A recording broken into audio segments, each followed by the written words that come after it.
பழங்குடியினருக்கு மட்டுமன்றி அடிமட்டத்தில் உழல்கின்ற மிக பிற்பட்டோர் சீர்மரபினர் குடியிருக்க வீட்டுமனை இலவசமாய் கொடுத்திடுவோம் கையகப்படுத்தி என்றும், குடிநீர் இல்லா சிற்றூர் இல்லை எனும் புதுநிலை காண பணி புரிவோம் என்றும், வானமே கூரையாய் பூமியே பாயாய் வாழ்ந்தது போதும் மீனவர் மற்றும் ஆதிதிராவிடர் பழங்குடியினர் வசித்திட திடமிகு வீடுகள் தினமும் கட்டிடும் திட்டத்தை மீண்டும் தொடருவோம் என்றும், நாடு காத்தும் மொழி காத்தும் நலிவுற்ற தியாகிகளுக்கு நலநிதி மற்றும் வசதி வாய்ப்புகள் தருவதென்றும், கல்வி சாலைகள் சென்றிடும் மாணவர்க்கு பேருந்தில் கட்டண சலுகை வாரி வழங்குவதென்றும், அரசு ஊழியர், ஆலை தொழிலாளர், ஆசிரியர், நெசவாளி, அனைத்து பாட்டாளி மக்கள் உழவர்கள் என்றே ஆவி நிகர்த்தவர் நியாய கோரிக்கை ஏற்று தாவி துயர்களைய தயாராய் இருப்போம் என்றும், வெள்ளம் போல் இனிக்கின்ற சொல்லால் அல்ல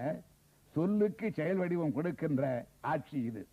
அதனால்தான் சிந்தனை வளர்ப்போம், செயல்படுவோம், சீர்பெருக்கி சீலம் காத்திடுவோம் என்றும், உள்ளத்தில் உண்மை ஒளி கொண்டு உருக்கை போல் உறுதிமிக கொண்டு உரிமைகளை பெற்றிடுவோம் என்றும், உலகத்தை கற்றிடுவோம் என்றும், கவிதைக்கு சுதந்திரம் அளிக்கும் கவிஞன் நான் தலைப்புகள் தந்தேன். தலைப்புகளில் பாட வருவோர் வெற்றி தமிழ், பற்றி புகழ், உச்சி கவி, கற்றுப்புவி, சுற்றிச்சூழல் கவிஞர்கள். வெற்றி தமிழ், பற்றி புகழ், உச்சி கவி, கற்றுப்புவி, சுற்றிச்சூழல் கவிஞர்கள். இவர்களும் நற்றமிழ் பொற்குவை கற்றறிவாளர் பெற்றிடும் வாய்ப்பினால் அற்றது தீமை உற்றது வாய்மை என, நற்றமிழ் பொற்குவை கற்றறிவாளர் பெற்றிடும் வாய்ப்பினால் அற்றது தீமை உற்றது வாய்மை என இலக்கிய தமிழ்கொடி இப்பூமியில் நெடுவோம், இலக்கிய தமிழ்கொடி இப்பூமியில் நெடுவோம், அறிவியல் தமிழால் வான விளிம்பினை தொடுவோம். முதலில் அரசு மணிமேகலை.